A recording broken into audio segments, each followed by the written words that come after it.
Vitality is our ability to have spiritual, emotional, mental, and physical bliss. Some call it paradise. We call it a game.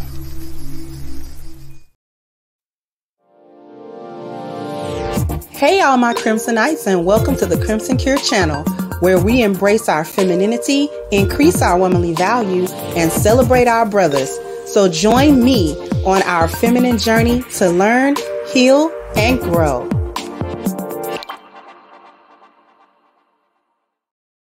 Hey there, my Crimsonites, and welcome to the Crimson Cure channel. I'm your host, femininity coach, and author of the Crimson Cure, and this is my perspective. So what I got for you is a continuation of the live stream that I actually did yesterday. We're going to get into these last couple of posts that this young lady posted. And because I'm kind of in a myth-busting mood too. And some of the myths that go around, we got to get a better understanding of why gynocrats, why a lot of Black women do the things they do and say the things that they say.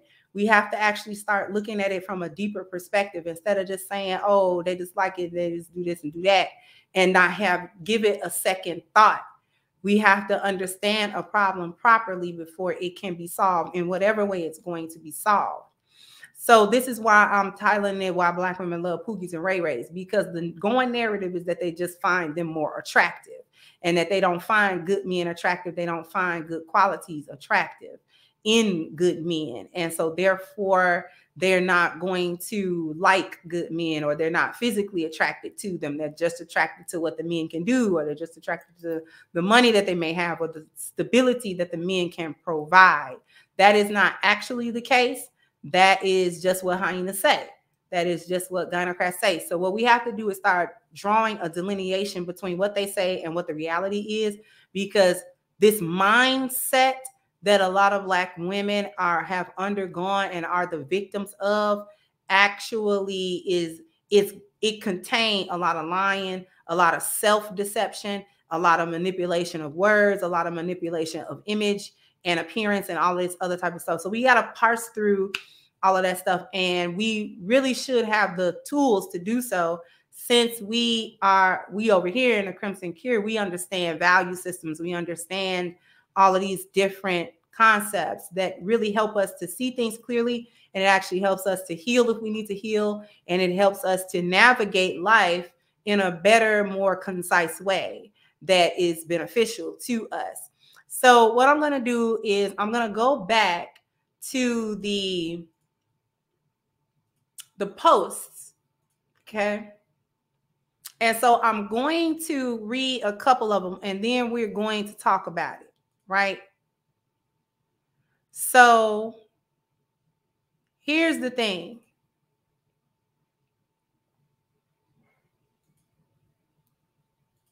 I'm sorry. Let me start when she talks about emotion and logic. In this healing, I have to separate logic from emotion. Logically, I need to continue on the path I'm on because the men I've chosen weren't good for me. So until I do better by myself, I have to stay by myself. This is actually not entirely true. Let me put myself in here. This is actually not entirely true, okay? Because staying by yourself for the sake of staying by yourself is not a path of healing. That's not actually what you need. You need to reevaluate why you make certain decisions. Being by yourself, trying to be abstinent, trying to distance yourself from the sex and from this and that, that's a start. But that is not the be all end all. That doesn't necessarily mean that your perspective is changing in such a way that's actually going to help you out and actually going to have you making better decisions in your life, especially as it pertains to men and dating and marriage choices. So that's actually flawed logic right there. And then she says, emotions say this doesn't feel good. Why can't you go back to the last guy or call someone to give you attention? Your emotions don't always have your best interest because they don't want you to feel pain. But sometimes you have to be sad for your long-term happiness goal, right? Now, that couples in with this. My long-term goal is marriage and more children, partnership and stability, right? Protection and support. So I have had to consciously choose to put my long-term goals over my temporary satisfaction. And it's key that she says temporary satisfaction. I'm going to need you guys to remember that. She says, so yeah, I'm lonely at the moment, but I'm not going to let that loneliness send me back to men that I prayed my way from. To everyone reading this, keep doing the work. It's all going to work out for you. All right. So tie these two things together. Temporary satisfaction, consciously choosing to put long-term goals over temporary satisfaction, which is really feminism in a nutshell. A woman's temporary satisfaction over her long-term goal. Okay. And then she talked about the men that she prayed her way away from. So I'm going to stop sharing. Let's talk about the first point. Okay. Let's talk about the point where she is saying long-term goals over temporary satisfaction. See, what she's attempting to do and doesn't know that she's attempting to do is switch her value system around. She doesn't know how to do it, or she doesn't have the terminology. She needs to watch my channel, and she needs to get my book, because that's what's going to help her and women like her turn that around. Because feminism is what's got women with their selfishness on overdrive, okay, to address their temporary satisfaction over the long goal terms, or the long-term goals rather, because women know that they want to be married, and they want to be chosen, and they want to be valued, and they want to be picked, and they want to be loved, and they want to be catered to, and they want to be cherished by men that they desire, men that they respect, men that they want to all of this stuff from. They know that that's what they want to do. Yet it's a longer road to go. Okay? Rather than getting the temporary quick fix of the thought phase and the whole phase and doing this and doing that, the quick hits of attention. It's like being on drugs. You get that first hit or whatever, and then you always want that feeling. From what I hear from drug addicts, you never get that first high ever again. You can get high, but you're never going to feel the same way anymore, because when you keep hitting that dopamine, you keep releasing them same endorphins in your brain, what happens is your brain gets accustomed to it. And so you need higher and higher levels of it to reach a similar place of being so-called satisfied. This is why these women go from one man to another quick. And then what they'll end up doing is, well, now I need 2 or 3 men. Now I need, instead of sex with one man one at a time, even if it's a high body count, now I need 2 or 3 men. I want to be turned out by 2 or 3 men. I want 3 or 4 men. I want to train. I want to go over to spring break and get loose. I want to go, you know what I'm saying? I want to do all these things. It keep escalating higher to get that same or a similar feeling, and it never actually happens. So that's something that we got to actually take a look at and understand. That is what feminism had Black women doing. Go get your a fix instead of actually going to get the fulfillment that you know where the fulfillment is at. You know that the fulfillment is in marriage and motherhood, wifehood and motherhood. You know that's where the fulfillment is at. But you allowed feminism to tell you that that was not fulfillment, that that's being a pick-me, that that's being weak, that that's being stupid, that that's letting a man control you, that that's not having a brain, and all of this other type of foolishness that Black women tell other Black women. Whenever they have that thought or that feeling come up inside of them and say, you know, I want to be fulfilled, you got other Black women that come along and reiterate the garbage.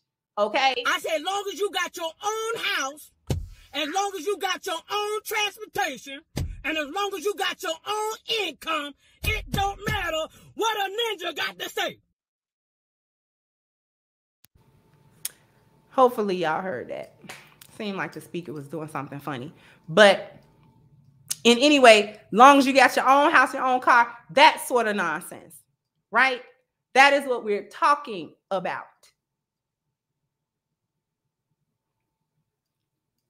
Moving on to the actual subject matter of this video, why they like Pookies and Ray Rays. Like I said, the myth busting is not because the Pookies and Ray Rays are sexier, and it don't have nothing to do with that. These women are attracted to better men. These women are attracted to the men in the community that's got something going, that's doing good, that's, you know what I'm saying, that's not in this craziness and this foolishness and all. They love them men. These women can't wait to get a man like that. But she told you what it was when she said she's lonely, right? She's talking about being lonely. And why can't you go back to the last guy or call someone to give you attention?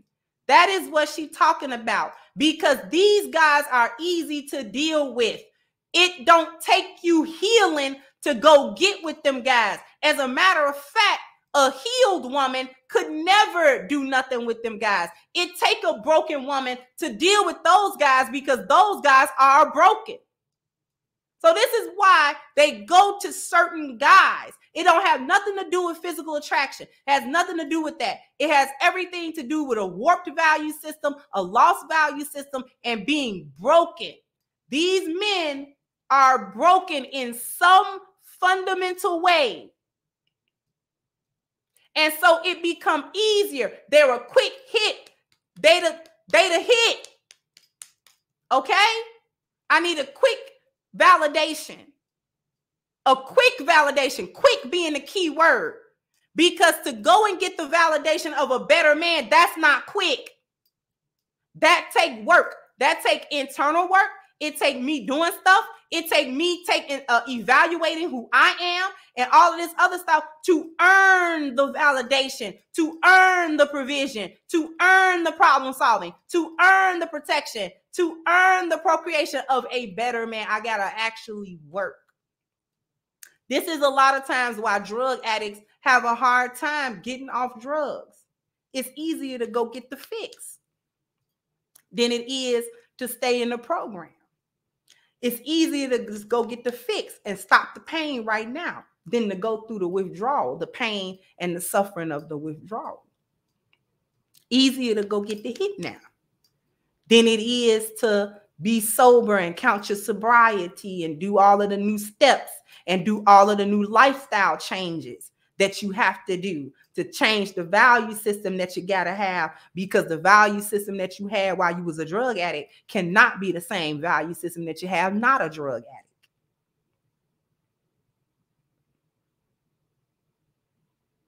Can't do it. You understand? I hope that this is something that is that become clearer to the people who are listening to this. Okay? Some clarity. I'm trying to bring clarity to everybody. It's a myth. Oh, they don't like the good guys because the good guys are ugly. Are they? Are the good men ugly? Good men stand up. Y'all ugly. Y'all gonna take that? Y'all gonna take that off the gynocracy that you ugly and you're fat and you're stupid and y'all gonna take that? Y'all gonna take it that all the good men are incels and y'all gonna take that? Y'all gonna let the gynocracy spread that narrative about y'all? Because I have met good men in my life and they are fine.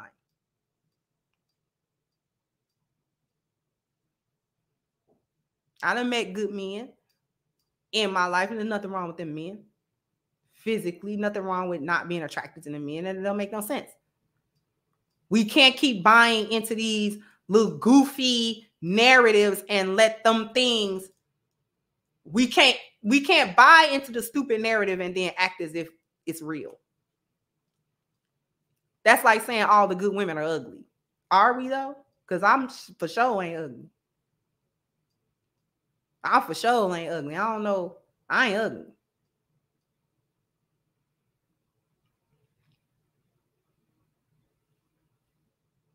We cannot allow the gynocracy to speak for us and spin these narratives, and then we all have to dance by that music. We all have to abide by that narrative. No, we don't. It's not necessary. They don't like Pookies and Ray Rays because they dislike better men. It's just that Pookies and Ray Rays are. And Better Men is the 12-step program. You got to go through admission of guilt. You got to go through admitting you're addict. You got to go through, apologizing for all the wrong that you did. You got to go through trying to rectify some of it. You got to go through it's a long haul. It's a long haul. That's why she's saying it's been a long time I've been alone. Being alone is not the answer. That's not what is required. Changing your value system is what is required. So I just wanted to bring that to everyone's attention. I want to bring also to everyone's attention that you can jump down in the description box and click the link for crimsoncure.com in order to pick up your copy of Reclaiming the Black Feminine, which is on sale right now. You can definitely go into the description box and hit the link for that. Also, jump down in the comment section. Let me know what you think. Like, share, subscribe to the channel if you have not.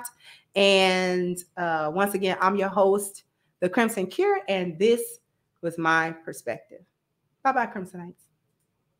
Hey guys, please like, share, and subscribe to the channel and hit the notification bell. And if you've got more to say on the topic, leave a comment down below. Also, don't forget to support our sponsor, who so graciously supports this channel by clicking the description box and the link for A-Game at agameherbal.com. You can go ahead and get a 10% discount off of your next purchase using the code Kendra10. This has been yet another Crimson Cure production, and I'll catch you guys on the next one.